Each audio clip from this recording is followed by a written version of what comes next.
All right, welcome, folks. Thanks for joining us for this next customer story. Here we're speaking with Robbie Hughes from PowerFlex. PowerFlex provides clean tech solutions for carbon-free energy, things like solar storage and EV charging. Robbie, thanks so much for joining us today. Can you tell me a Thanks for bit having me. about yourself and what PowerFlex does? I'm a engineering manager at PowerFlex. I've been at PowerFlex for almost half a decade. I've worked kind of all over at the company, from mobile app to back end.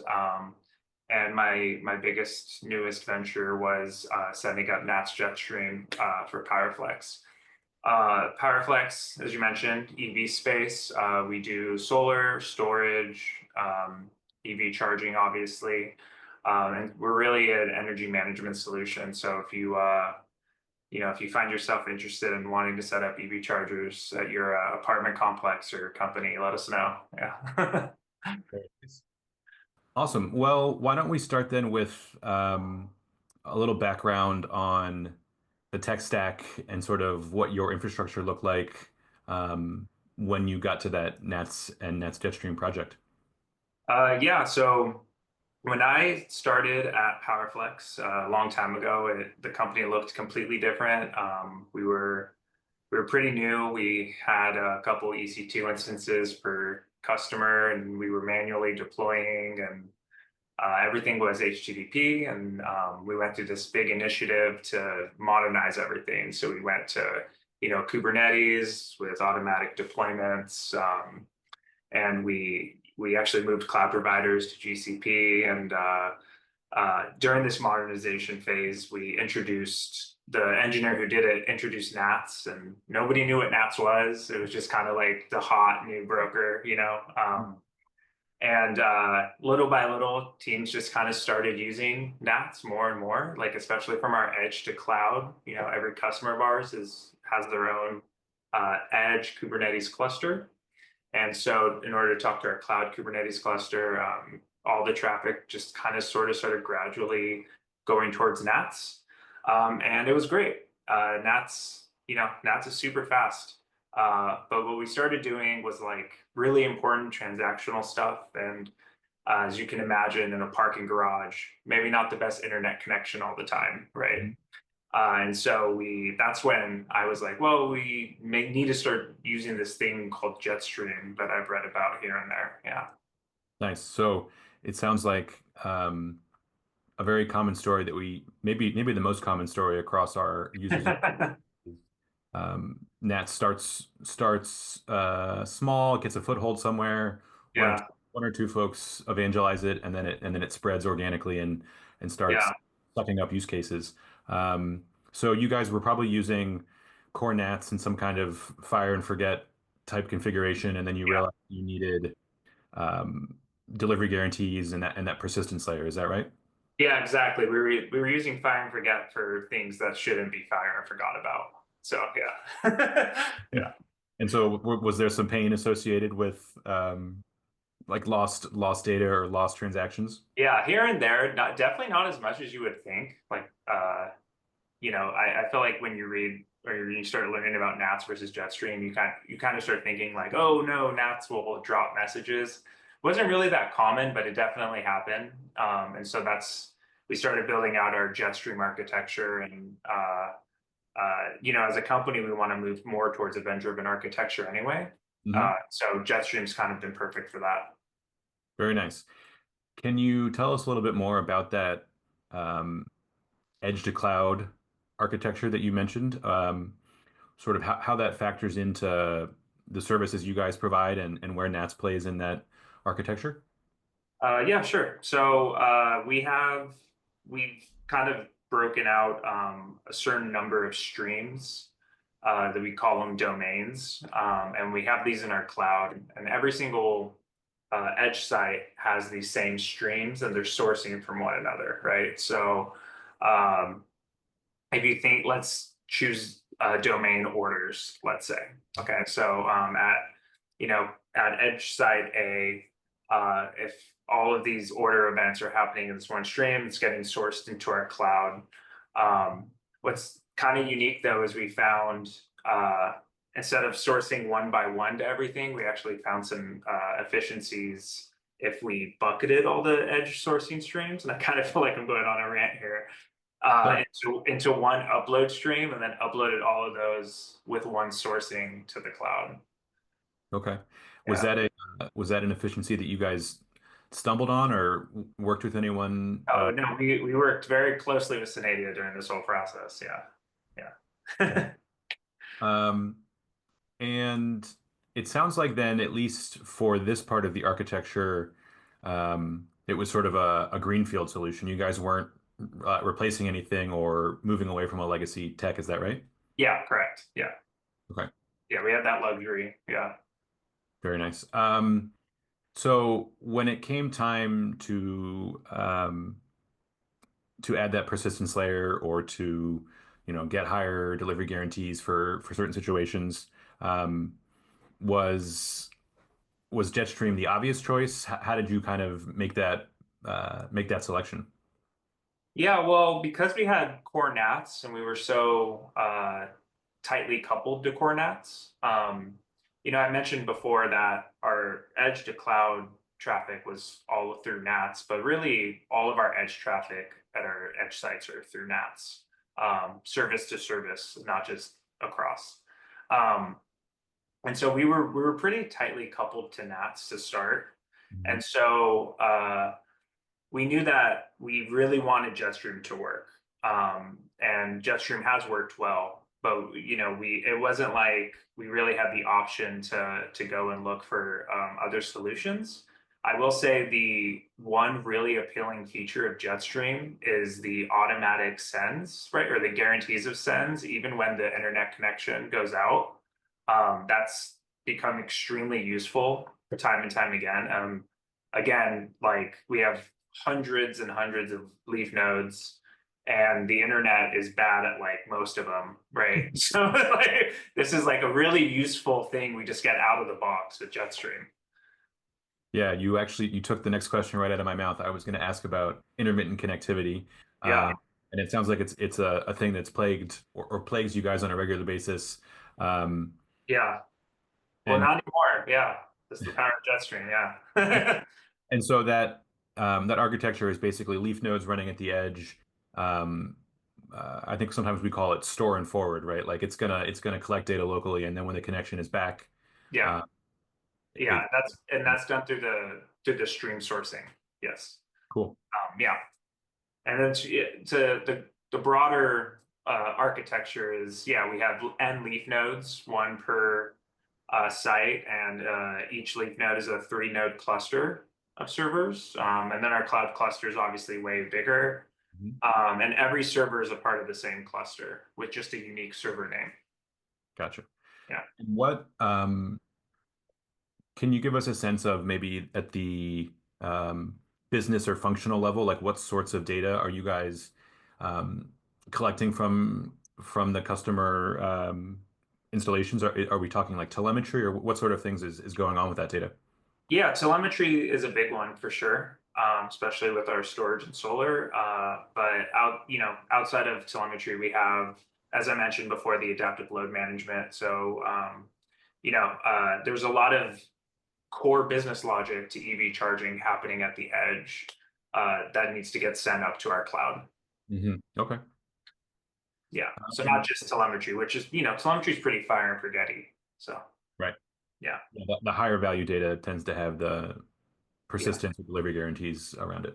yeah, yeah. We definitely need that. Cool. Um, let's see. How about how has NATS and or Synadia impacted the developer or operator experience at PowerFlex? Has it made a difference in the way you guys operate internally?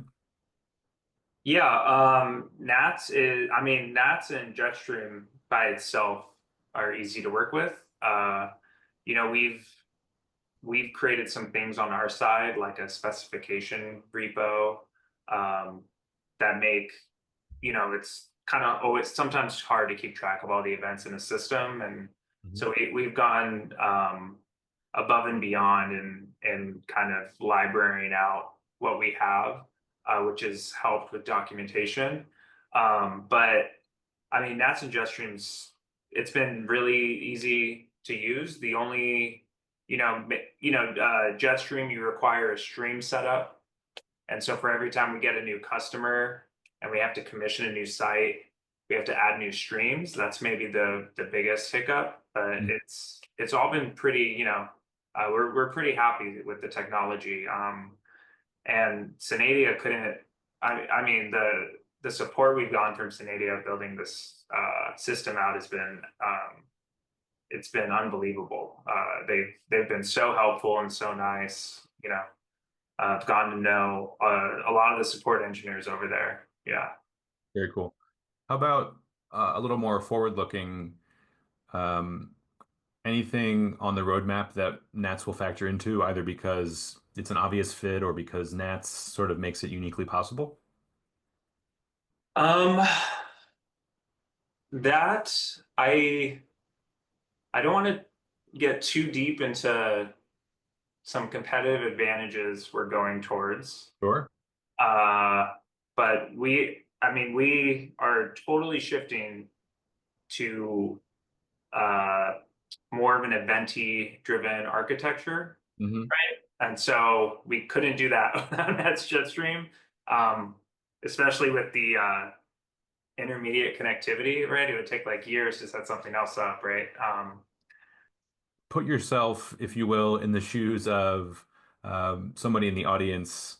Um, Maybe they're new to NATS or just, just digging in a little bit. Any advice or lessons learned for folks watching? Things that you picked up early in your NATS journey that you would pass on? Ooh, uh, yeah, I would say when I first started learning about Jetstream, the documentation really confused me, and I found YouTube tutorials that were way better. So I would recommend going down that Uh, route. we have definitely heard a lot of praise over the years for the YouTube content. Yeah, yeah, So, I take that uh, as good advice. Um, yeah. let's see. Oh, and also there are server events. Those are really useful. And Yep. if you start adminning NAT systems, listening to server events is wildly useful. Yeah, can you say a little bit more about what you mean by server events and how you guys are like taking advantage of or capitalizing on those? Yeah, well, it's really just when something's going wrong, or something, I'll sub on the NAT server prefix. I don't remember what it is. I'd have to look. I have a book of handy things I listen to. But there's all sorts of really of internal subjects that you can just sub on when you're debugging that are really useful. If you want to see if a consumer is hacking or something, you can just the I think it's $JS API and things like that. There's just these events that are wildly useful, and so it's definitely and it's in the documentation. So it's definitely useful to learn those. How about um, interoperability? So it sounds like you guys are all in on NATS in terms of a lot of, if not all of your sort of event-driven messaging and communication is NATS based. Um, but are there any um, integration points or handoffs or situations where NATS needs to work with other databases or work with other protocols that are worth talking about? Yeah, so we have it's actually funny you mentioned that. We have a customer who wants us to start using our NAT system with MQTT. And so we're in the early stages of getting that pushed out.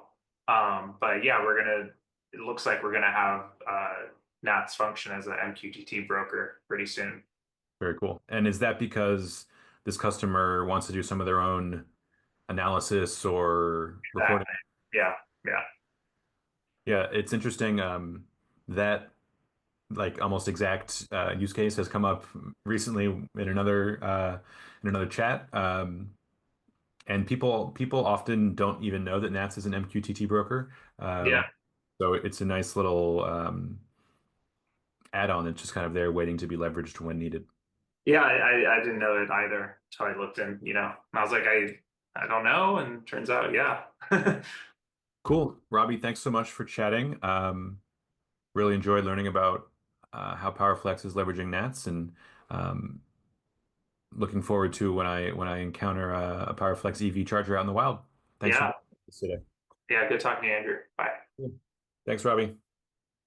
Thank you so much for the time, Robbie. Thank you for sharing your story with PowerFlex. And we've got two questions from the audience. The first one, I saw you typing a bit of an answer here, but you could call it out here. But what does the scale look like in terms of how many events are you seeing sent from the edge?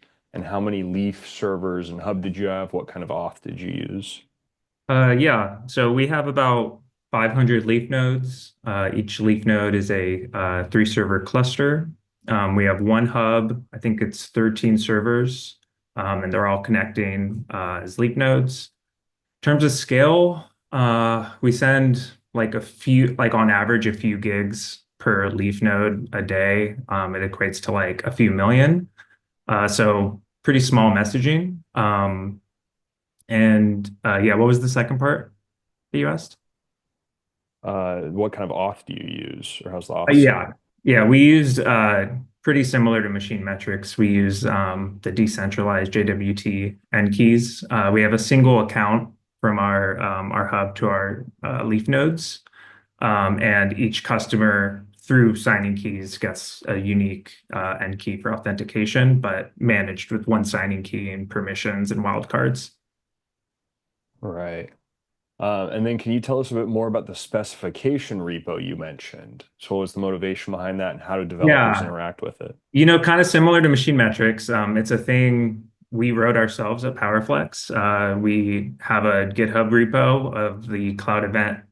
It's following the cloud event specification, async API. But we take it a step farther. We actually have a CI/CD that turns it into like libraries. So we have Python, we have a TypeScript node, we have Rust. So it takes the spec and it generates like event payloads and even publishers into libraries that developers can use by just updating a package. Awesome. And then one kind of fun one, but just out of curiosity, do you have any major wish list items or features that you're looking forward to in new NAT server developments, especially particular to kind of edge and leaf node deployments? I'm pretty stoked about the tracing personally. It's something that I wish NATS has had. So yeah, I couldn't be more excited about it. Yeah. Awesome. Well, hey, thank you so much for the time today, Robbie. Thank you for joining us and looking forward to charging my EV sometime at a PowerFlex station in the Oh future. yeah. Yeah, please do. Take care. All right. Take it easy.